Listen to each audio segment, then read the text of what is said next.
నమస్తే, welcome to #you. నేను మీ రాజేష్.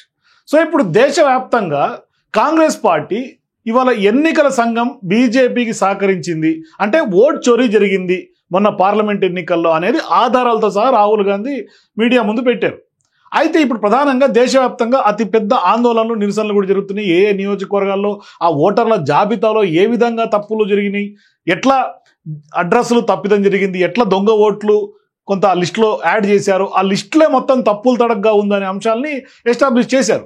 అయితే ఇక్కడ సహజంగా రాజకీయాల్లో మాట్లాడుతుంటారు కదా, ఉల్టా చోర్ అంటుంటారు. సో ఇప్పుడు ఎన్నికల సంఘం కూడా రాహుల్ గాంధీ ఏదైతే ఆరోపణలు చేస్తున్నాడో ఆ ఆరోపణలకి కొంత ఉల్టా చోర్ చేస్తున్నట్టుగానే కనిపిస్తోంది. సో ఇప్పుడు ఇదే వ్యవహారంలో ఎవరైతే కేంద్ర ఎన్నికల సంఘం సంబంధించినటువంటి చీఫ్ ఉన్నారో జ్ఞానేష్ కుమార్, ఆయన కొంత తెర మీదకి వచ్చారు. ఇప్పుడు ఆయన ఏమంటారు, రాహుల్ గాంధీ అఫిడవిట్ అన్న సమర్పించాలి, లేదు అంటే క్షమాపణ చెప్పాలి. ఎందుకంటే ఈ ఆరోపణలని తప్పు, కేవలం రాజకీయ లబ్ధి కోసం, రాజకీయం కోసం ఇవాళ ఎన్నికల సంఘాన్ని లాగొద్దు అంటున్నారు ఆయన సిఈసి. అయితే ఇక్కడ సీన్ కట్ చేస్తే అఖిలేష్ యాదవ్ ఎవరైతే బీహార్కు సంబంధించినటువంటి సీనియర్ నాయకులు ఉన్నారో ఆయన తెర మీదకి వచ్చారు. ఆయన ఇప్పటికే జరుగుతున్నటువంటి తతంగాలన్నింటినీ కూడా ఈసీలో ఎట్లా ఓట్ చోరీ జరుగుతోంది, ఈసీ ఏ విధంగా సహకరించింది, లేకుంటే అనేక అనుమానాలు, సహజంగా ప్రజాస్వామిక పద్ధతిలో చాలా రాజ్యాంగబద్ధంగా జరుగుతున్నటువంటి ఎన్నిక ప్రజల హక్కు. అయితే ఇప్పుడు ఆ హక్కుని ఏ విధంగా కాలు రాస్తున్నారు, లేకుంటే ఎట్లా అనుమానాలు, ఆ అనుమానాల కోసం నివృత్తి చేయాల్సినటువంటి బాధ్యత ఎన్నికల సంఘం మీద ఉంటుంది. అది కాకుండా ఇప్పటికే అఖిలేష్ యాదవ్ 18,000 అఫిడవిట్లు ఈసీకి ఇచ్చినట్టుగా ఆయనే స్పష్టంగా చెప్తున్నాడు. అది ఏకంగా పంచుతున్నాడు కూడా. ఆ ఏవేవి ఇచ్చాడు అఫిడవిట్ అని ఆ డాక్యుమెంట్స్ కూడా జర్నలిస్టులకు ఇస్తున్నాడు ఢిల్లీలో పార్లమెంట్ ముందు. అయితే ఇప్పుడు ఆ 18,000 అఫిడవిట్లు ఇస్తే దాని మీద ఇప్పటిదాకా ఒక చర్య కూడా తీసుకోలేదు అనేది అఖిలేష్ యాదవ్ స్పష్టంగా చెప్తున్నాడు. అంటే ఇప్పుడు ఈ చర్యలు తీసుకోనందుకు ఈసీ పైన ఒత్తిళ్లు ఉన్నాయి.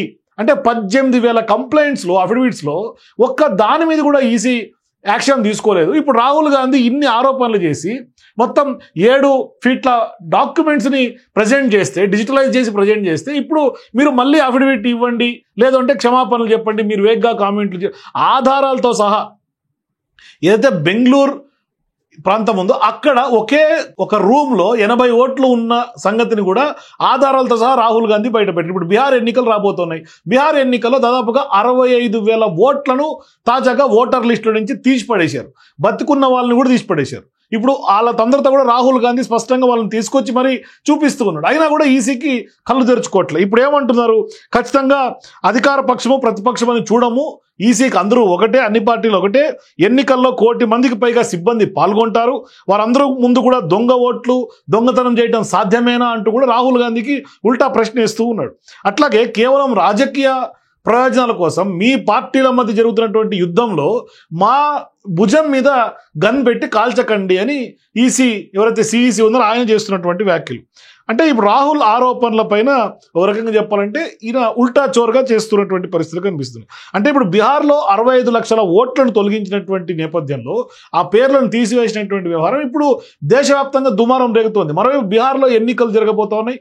ఇప్పటికే ఆ ఓటర్ లిస్టు మీద అనేక చర్చలు జరుగుతూ ఉన్నాయి. ఒక రకంగా ఇప్పుడు కాంగ్రెస్ పార్టీ నాయకులందరూ కూడా వీళ్ళు చేసినటువంటి వ్యాఖ్యల్ని హాస్యాస్పదంగా కొట్టిపారేస్తూ ఉన్నారు. ఎందుకంటే దాదాపుగా 65,000 ఓట్లను తొలగించి మరోవైపు అంటే బీజేపీకి సహకరించట్లేదు అని స్పష్టంగా చెప్పదలుచుకున్నారు. అంటే మరోవైపు ఇప్పుడు రాహుల్ గాంధీకి ఏదైతే అఫిడవిట్ వేయమని చెప్తున్నారో దానికి కూడా టైం లిమిట్ పెట్టారు. అంటే ఎప్పుడు వచ్చే నెల 1వ తారీఖు లోపే అఫిడవిట్ సమర్పించాలి, అఫిడవిట్ కనుక సమర్పించకపోతే క్షమాపణలు చెప్పాలని ఒక డెడ్ లైన్ పెట్టారు.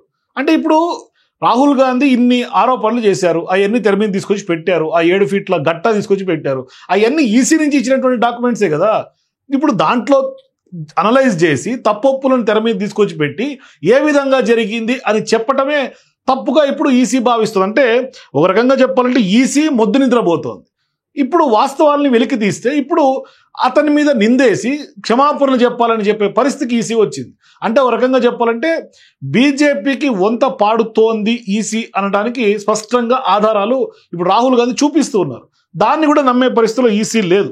ఎందుకంటే బీహార్లో పెద్ద ఎత్తున ఇప్పుడు ఓటర్ల జాబితాలో తప్పులు తడకలు జరిగినట్టుగా స్పష్టంగా కనిపిస్తుంది. అంటే ఇంకొక విషయం కూడా ఈసీ చెప్తున్నాడు, ఏమంటే ఓటర్ జాబితాలో పేరు తప్పు ఉంటే తప్పుడు ఓటింగ్ వేసినట్టుగా కాదు అని చెప్తున్నారు. మరి ఎన్నికలు ఓటింగ్ జరిగేదంతా ప్యాటర్న్ అంతా కూడా ఆ లిస్ట్ బేస్గానే కదా ఓట్లు పడతాయి. ఆ ఓట్లు అక్కడ తొలగించి ఉంటే వాళ్ళందరివి లేకపోతే ఇప్పుడు దొంగ ఓటింగ్ జరగదు అని ఎట్లా చెప్తున్నారో నాకైతే ఇది అర్థం కావట్లేదు. అంటే కేవలం ఉద్దేశపూర్వకంగానే రాహుల్ గాంధీ వ్యాఖ్యలు చేస్తున్నారనేది ఈసీ స్పష్టం చేస్తుంటే కేవలం ఓట్ చోరీ జరగలేదు, దానివల్ల ఓట్ చోరీ జరగదు అనేది స్పష్టంగా చెప్తుంది. మరోవైపు ఆయన ఏదైతే ఇంటి నెంబర్లు జీరోతో ఎందుకు ఉన్నాయి అనే అంశానికి కూడా ఒక కొత్త భాష చెప్పారు. అంటే ఆర్టికల్ 326 ప్రకారం భారత పౌరుడైన 18 ఏళ్ళు నిండితే చాలు ఓటర్ జాబితాలో సదరు పౌరుడి పేరు నమోదు చేయాలని ఈ సిఈసి వివరిస్తున్నారు. అయితే అందరి ఇల్లు ఇంటి నెంబర్లు ఉండకపోవచ్చని, అనేక పంచాయతీల్లో ఇంటి నెంబర్లు లేని వాళ్ళవి అనేక మంది ఉంటారని, కొందరు నిరాశ్రయులైన బ్రిడ్జి కిందనో లేకుంటే ఎక్కడో తలదాచుకుంటున్నటువంటి వాళ్ళకి చిరునామా లేకపోయినంత మాత్రాన ఓటు హక్కు లేకుండా నిరాకరించలేము, అలాంటి వారి కోసం జీరో చిరునామాగా చూపిస్తారు అనేది ఆయన ఒక కొత్త అంశం తెర మీద తీసుకొచ్చారు. అయితే ఇప్పుడు ప్రధానంగా రాహుల్ గాంధీ చెప్తుంది ఏంటి, సొంతంగా గెలవలేని పక్షంలో బీజేపీ ఈసీ పైన ఆధారపడింది, అందుకే ఈసీ కొంత యాక్షన్ తీసుకోకుండా కూడా చట్టం తెచ్చారు. మరోవైపు దేశవ్యాప్తంగా అసెంబ్లీ లోక్సభ ఎన్నికల్లో ఖచ్చితంగా ఓట్ల చోరీ జరిగింది అనేది స్పష్టంగా చెప్తున్నారు. మరోవైపు కొత్త ఓటర్లను కూడా భారీగా చేర్చి ఓటర్ల జాబితాలో చేసి బీహార్లో అలా జరగనివ్వం అనేది కూడా రాహుల్ గాంధీ స్పష్టంగా చెప్తున్నారు. దాదాపుగా 65,000 ఓట్లు తీసేసినటువంటి పరిస్థితి. అంటే ఇక్కడ ప్రధానంగా బీహార్లో చోరీ జరగనివ్వము, అడ్డుకుంటామని రాహుల్ గాంధీ చెప్తూనే ఒక రకంగా చెప్పాలంటే ఈసీ పైన పోరాటం చేస్తున్నారు.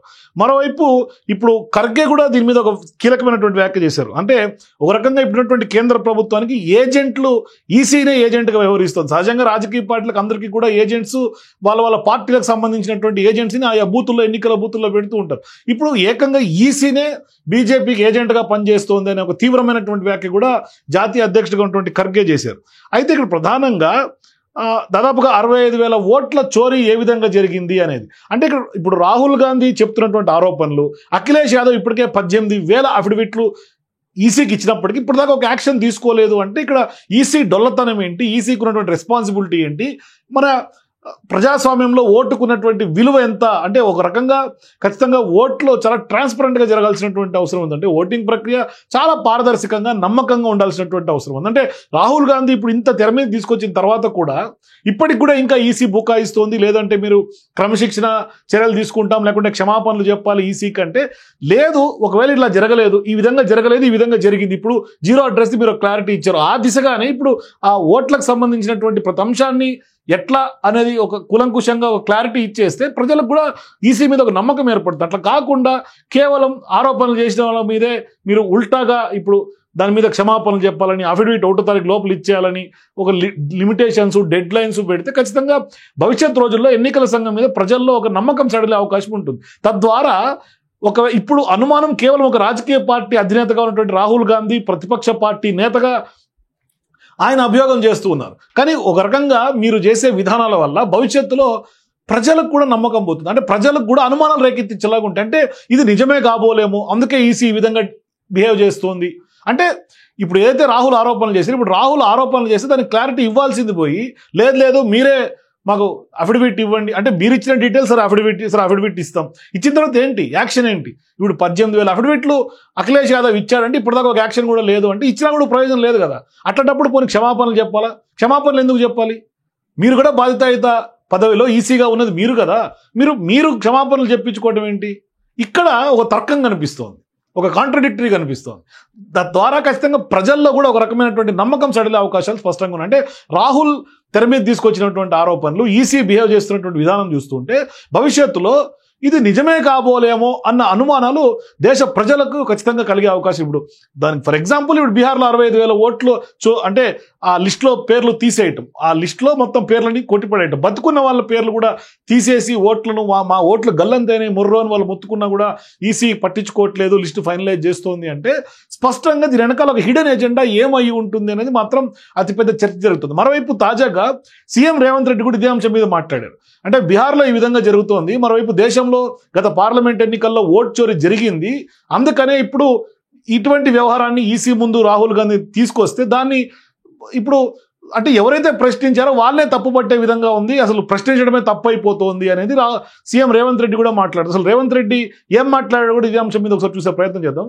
దేశంలో ఓట్ల చోరీ ద్వారా ఉన్న ఓట్లను తొలగించడం, లేని ఓట్లను చేర్పించడం, ఎక్కడెక్కడి రాష్ట్రాల వాళ్ళను ఎన్నికలున్న రాష్ట్రాలకు తీసుకొచ్చి దొంగ ఓట్ల ద్వారా, కుట్రల కుతంత్రాల ద్వారా మొన్న జరిగిన పార్లమెంటు ఎన్నికల్లో కేంద్ర ప్రభుత్వాన్ని ఏర్పాటు చేయడమే కాదు, మహారాష్ట్రలో పార్లమెంట్లో పూర్తిగా ఇండియా కూటమికి సంపూర్ణమైన మెజారిటీ వస్తే సరిగ్గా 5 నెలల తర్వాత శాసనసభ ఎన్నికలు జరిగితే మనం పూర్తిగా ఓడిపోవడం జరిగింది.